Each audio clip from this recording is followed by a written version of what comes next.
DSC విషయంలో ఇవాళ విజయవాడ కలెక్టర్ను కలిసి వినతి పత్రం అందించారు వైసీపీ నేతలు. డిఎస్సిలో జరిగిన అక్రమాల విషయంలో విద్యాశాఖ మంత్రిపై సిబిఐ విచారణ జరిపించాలి అన్నారు వైసీపీ నేత వెల్లంపల్లి శ్రీనివాస్.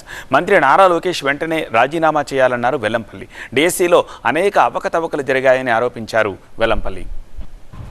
జీవోలు కూడా మళ్ళీ సవరించి వాళ్ళకి కావాల్సిన విధంగా జీవోలు ఇవ్వడం కానివ్వండి.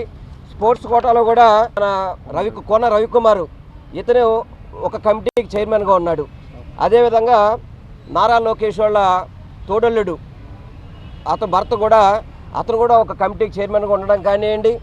అదేవిధంగా జాతీయ గోల్డ్ అవార్డు వచ్చింది, ఇతనికి గోల్డ్ మెడల్ వచ్చింది. కానీ ఇతనికి ఉద్యోగాల్లో అవకాశం లేదు. కనీసం అంటే జాతీయ స్థాయిలో అవార్డు వస్తే కూడా అతనికి అవకాశం లేదు.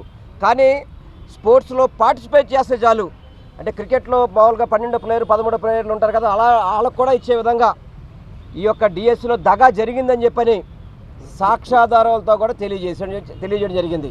మన సిబిఐ వేయడానికి మీకేంటి ప్రాబ్లం ఏంటి? మీరు నిజాయితీ కనుక చేస్తుంటే సిబిఐ ఎంక్వైరీ వేయడానికి ఎందుకు వెనకబడుతున్నారు? ఇందులో డిఎస్సిలో అవకతవకలు జరిగినాయి కాబట్టి ముఖ్యంగా నిరుద్యోగ భృతి అని చెప్పని ఎన్నికల ముందు ప్రతి ఒక్క నిరుద్యోగికి కూడా 3,000 రూపాయలు నిరుద్యోగ భృతి ఇస్తా అని చెప్పడం కానివ్వండి.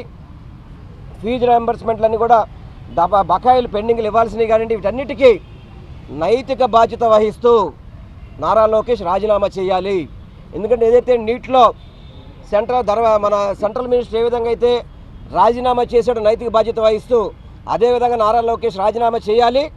రాజీనామా చేసేంత వరకు కూడా వైఎస్ఆర్ కాంగ్రెస్ పార్టీ పోరాటం ఆపదు. డిఎస్సి ఎవరికైతే అన్యాయం జరిగిందో వాళ్ళ పక్షాన వైఎస్ఆర్ కాంగ్రెస్ పార్టీ పోరాటం చేస్తుందని చెప్పని మీ ద్వారా తెలియపరుచుకుంటున్నాను.